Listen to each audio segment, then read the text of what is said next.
अस्सलाम वालेकुम। जांज़ेब अब्बासी एक नए प्रोग्राम के साथ हाज़िर है। ये है सुप्रीम कोर्ट ऑफ पाकिस्तान की वो सफ़ेद इमारत जहाँ से थोड़ी ही देर बाद सुप्रीम कोर्ट ऑफ पाकिस्तान एक फ़ैसला जारी करने जा रही है।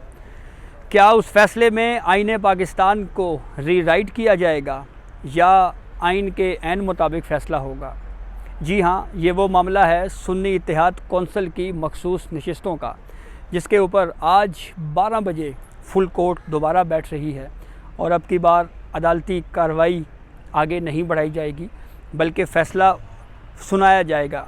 वो अदालती कार्रवाई जो मुकम्मल हो चुकी है उसका तहरीरी या शॉर्ट ऑर्डर अगर हम कहें तो वो आज जारी किया जाएगा।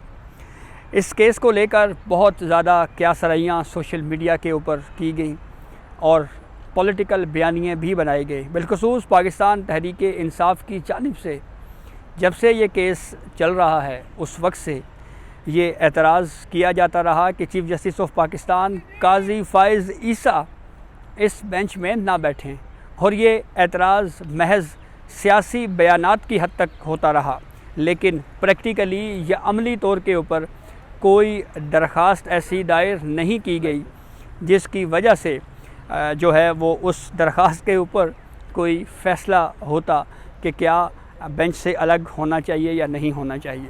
लेकिन इमरान ख़ान की जानिब से, जो कि इस वक्त अडयाला जेल में कैद हैं, उन्होंने चीफ़ जस्टिस काजी फ़ाइज़ ईसा के ऊपर एतराज़ ज़रूर किया, लेकिन वो एतराज़ उन्होंने नैब तरामीम इंट्रा कोर्ट अपीलों के उस केस पर किया जिस केस का फ़ैसला महफूज हुए भी 1 महीना हो चुका है।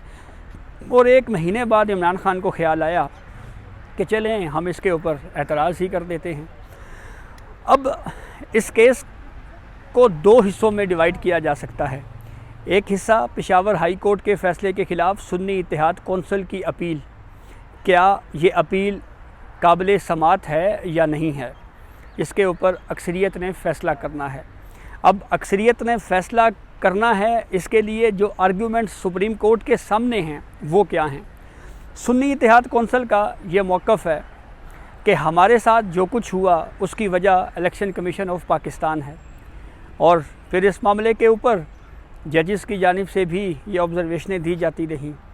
जस्टिस अतर मिनल्ला तो ये भी कहते रहे कि हमें कंप्लीट जस्टिस के नाम के ऊपर उस फ़ैसले को भी देखना चाहिए इलेक्शन कमीशन के, जो फ़ैसला सुप्रीम कोर्ट के सामने ही नहीं है। और फिर इस सुन्नी इत्तेहाद कौंसिल की मखसूस नशिस्तों के मामले के ऊपर जिस तरह की ऑब्ज़र्वेशंस दी गई और एक आइनी इदारे के ऊपर बड़ा फोकस रहा हमारे जजेस साहिबान का, और फिर उसके बाद इसके दिफा में इलेक्शन कमीशन या दीगर वकला की जानिब से ये दलाइल दिए गए कि 8 फरवरी 2024 के इंतखाबात में सुन्नी इत्तेहाद कौंसिल ने एक भी जनरल सीट नहीं जीती, मखसूस नशिस्तों की फ़हरिस्त भी जमा नहीं करवाई, इसलिए वो मखसूस नशिस्तों के हकदार नहीं हैं। इस केस का अब इस पोर्शन का सुप्रीम कोर्ट ने फ़ैसला करना है कि क्या सुन्नी इत्तेहाद कौंसिल की ये दरख्वास्त काबिल समाअत है या नहीं है। अगर इस दरख्वास्त को मुस्तरद किया जाता है या ख़ारिज किया जाता है तो वो कितने जजेस की अक्सरियत से ख़ारिज होगी, ये भी देखने वाली बात है। और अगर इसको एक्सेप्ट किया जाता है तो वो कितने जजेस की अक्सरियत से होगी, और फिर उसकी रीज़निंग या वजूहात क्या बताई जाती हैं, ये बहुत अहम होगा। दूसरा पोर्शन है इस केस का कि क्या एक पॉलिटिकल पार्टी को जो मखसूस नशिस्तें मिलनी थी, क्या वो दीगर सियासी जमातों को बांटी जा सकती हैं। इसके ऊपर एक ठोस एविडेंस ये आया कि कॉन्स्टिट्यूशन ये कहता है कि हाउस खाली नहीं छोड़ा जा सकता, और इसकी दलील में ये कहा गया कि अगर कोई मेंबर खुदा ना खास्ता रिज़ाइन दे दे, मुस्ताफ़ी हो जाए या वफ़ात पा जाए, तो ऐसी सूरत में भी विदिन 3 मंथ्स या 90 डेज़ जो है वो उस पर बाई इलेक्शन होता है। तो इस कॉन्स्टिट्यूशन के इस स्कीम को या कॉन्स्टिट्यूशन के इस कॉन्सेप्ट को ज़ाहिर करता है कि एक सीट भी खाली नहीं छोड़ी जा सकती। हाँ, एक जवाज़ या एक वजह मौजूद है कि अगर असम्बली मुद्दत पूरी होने में 120 दिन रह जाएं तो फिर इसके लिए बाई इलेक्शन की ज़रूरत नहीं होती। और यही इसी असूल का इतलाक़ जो है वो मखसूस नशिस्तों के ऊपर भी होता है। जो लिस्ट एग्जॉस्ट करने का कॉन्सेप्ट है वो यही है कि अगर कोई मखसूस नशिस्त के ऊपर कोई उम्मीदवार या कोई मेंबर जो है वो या तो रिज़ाइन कर जाए या खुदा ना खास्ता अगर उनकी मौत हो जाए तो ऐसी सूरत में फिर नाम दोबारा दिया जाता है। अब अगर सुप्रीम कोर्ट ने ये कहा कि ये नशिस्तें जो पेशावर हाई कोर्ट का फ़ैसला है ये दुरुस्त नहीं है, तो फिर इसकी रीज़निंग क्या होगी? और सुप्रीम कोर्ट ऑफ पाकिस्तान की जानिब से इस रीज़निंग के लिए वो गलतियाँ जो सियासी जमातों ने ख़ुद की, पाकिस्तान तहरीक इंसाफ ने की या सुन्नी इत्तेहाद कौंसिल ने की, उन गलतियों को सुप्रीम कोर्ट अपने अदालती फ़ैसले के ज़रिए ठीक कैसे करेगी? उसकी रीज़निंग क्या होगी और इख्तियार समात क्या होगा? किस इख्तियार समात के तहत इन गलतियों को दुरुस्त किया जाएगा? ये सवाल बहुत अहम है। और सबसे अहम बात, हमने माजी में 63A की मिसाल हमारे सामने है।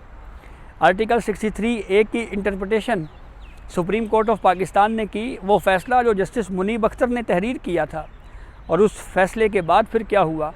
एक बनी हुई हुकूमत ख़त्म हुई और वो पंजाब हुकूमत फिर चौधरी परवेज़ इलाही साहब की झोली में डाल दी गई और वो पंजाब के वज़ीर आला बन गए। अगर यहाँ पे भी आइन को रीराइट करने की तरफ कोर्ट जाती है, या वो चीज़ जो कॉन्स्टिट्यूशन में है ही नहीं, अगर उस तरफ मामला जाता है, तो क्या ये वफाकी हुकूमत भी मुतासिर हो सकती है?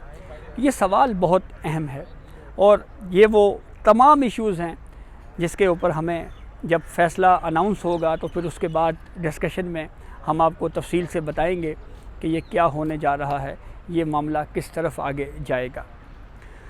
इस केस को लेकर बहुत ज़्यादा जो है वो डिस्कशन हुई, बहुत ज़्यादा बातें हुई, क्या सरैयाँ भी होती रहीं, और कभी कहा जाता रहा कि जी चीफ़ जस्टिस काजी फायजी साहब माइनॉरिटी खो चुके हैं, कभी कहा जाता मेजॉरिटी खो चुके हैं, कभी कहा जाता रहा कि जजेस की धड़ेबंदी है। अच्छा, ये जो लफ्ज़ धड़ेबंदी होता है, ये जुडिशरी के अंदर ये धड़े नहीं होते। यहाँ पे डिफरेंस ऑफ ओपिनियन, कानून और आइन के तहत जजेस की अपनी अपनी राय होती है और वो अपना अपना व्यू जजेस जो हैं वो एक्सप्रेस करते हैं अपने फ़ैसलों के ज़रिए, अपने ऑर्डर्स के ज़रिए। अब कुछ नोट्स इस केस में, एडिशनल नोट या डाइसेंट नोट्स कुछ ऐसे भी आ सकते हैं जिसमें कोई 47 से कहानी शुरू कर दी जाए कि जब से पाकिस्तान बना उस वक्त से जो है वो ये हुआ, फिर उसके बाद 56 में ये हुआ, 73 में ये हुआ, 99 में ये हुआ, 2018 में ये हुआ, 2013 में ये हुआ। कोई हो सकता है इस तरह की हिस्ट्री भी हमें पढ़ने को मिल जाए। और फिर इस केस को अगर हम मजमूई तौर के ऊपर कंक्लूड करें तो बुनियादी सवाल अब भी ये है कि सुप्रीम कोर्ट एक सियासी जमात की गलतियों को दुरुस्त अगर करेगी, वो गलतियां जो ख़ुद मानी जा रही हैं कि हमसे गलतियां हुई हैं, पाकिस्तान तहरीक इंसाफ की कानूनी टीम खुद मान रही है कि हमसे ये गलतियां हुई हैं, अगर उन गलतियों को सुप्रीम कोर्ट एक अदालती फ़ैसले के ज़रिए ठीक करेगी तो फिर ये सवाल उठेगा कि एक पॉलिटिकल पार्टी के इक़दाम को अदालती फ़ैसले के ज़रिए अगर ठीक किया गया है तो क्या ये नज़रिया ज़रूरत था? क्या ये आइन को रीराइट करने की कोशिश की गई या ये कोई नई जूरिस्प्रूडेंस मुतारिफ़ करवाई गई है? तो ये अब तक की अपडेट थी जिसे हमने आपको आगाह किया। बहुत शुक्रिया।